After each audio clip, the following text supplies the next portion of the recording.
if ang isang tao or ang isang pamilya ay wala namang idea na yung lugar na yun ay pinaninirahan ng ahas? Paano nyo maibibigay ninyong senyales sa kanila sabing posibleng doon ay may ahas? Unang-una ay unang-unang palatandaan kalimitan sa mga alaga nilang hayop, mga manok. Nawawala yung kanilang mga itlog ng manok, hindi naman ninakaw ng tao. Tapos ang ingay ng kanilang manok, putak ng putak. Pangalawa, may pinagbalatan. Kung sa tao ay pinagpalitan ng damit. Makakakita sila ng pinagbalatan ng cobra, tapos yung mga alaga nilang manok ay nangangalat, tapos yung mga itlog ay nawawala. Yun ay posibilidad na yun ay may nakatira ng cobra, kinakain yung itlog ng manok. Tapos pag sila ay nakailang araw do't nabusog na, nataong sila nalakit, nasikip dahil tumaba sila, nagpapalit sila ng balat, iniiwan nila doon. Kaya ngayon, nakakakita ngayon itong mga tao ng pinagbalatan. Pangalawa, kalimitan kaya nakakasiguro kami pag kami sa may mga bakas. Mayroon akong palatandaan. May mga tanda ako kung anong klaseng bakas-bakas ng ahas. Yun ang tuloy. Yun ang limit kong makakita. Pinakabakas yung pinakadaan niya. At saka isa pa, kaya ako nang sabibi yung pag yung asin na doon, kung saan nakaturo ang buntot niyan, doon siya pumunta. Bakit ganun? Kasi baliktad yan eh. Yan, makikita mo yan. Halimbawa, ito ay ahas, ay balat. Yan. Pag lumabas siya ngayon dito sa balat, naiiwan to. Na ito nadadala naman itong iba. Yan. Pahaba ng pahaba. Itong ulo naiiwan. Ito nakapundo yan. Kaya habang lumalabas siya, nahihila ang buntot. Hanggang sa tuluyan siyang makahubad. Okay, so ibig sabihin parang parang nadadala niya. Yung pabuntot. Oo, yung pabuntot. Ulo niya. Napabaliktad. Oo, kasi yung ulo niya, sinasabit niya, halimbawa dito. Sinabit niya ganyan yung ulo. O di kakapit naman yun dito sa bagay na ito. Pagkapit nun dito ng ulo, lalabas na ngayon siya paparoon. Hindi aalis yung ulo, nakapermi din eh. Habang siya lumalabas, nahihilan niya yung ibang balat. Hanggang sa buntot, lumabas siya. Kaya, Kapag daw bagong palit ang balat ng ahas, sakit daw ang katawan at siya mabagal kumilos? Or talagang siya nasa kasiglahan? hindi, siya sadyang ko sa parang siyang bagong aksidente. Ganyan. Masama ang pakiramdam niya. Siya, pagkalis niya doon sa kanyang balat, doon niya sa may mga tabing masusukal o may mga patas na mga kung ano-ano, sumususad siya sa kailaliman. Doon siya nagpapalipas ng ilang araw. Hanggang sa kung saan ay mawala na yung pananakit ng katawan niya. Kung si normalize na ang kanyang pakiramdam, saka uli yan gagala, aalis, hanggang sa makalayo na siya. Saka lang uli siya babalik pag siya ay nagugutom at alam niya may makakain pa doon na iwan siya.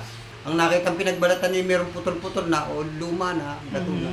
Matagal na nakalis, hindi na siya bumalik. Kaya kami walang mahuli. Ngayon, katulad na rin, bago lumiyan, kaya hindi siya Kaya tambak.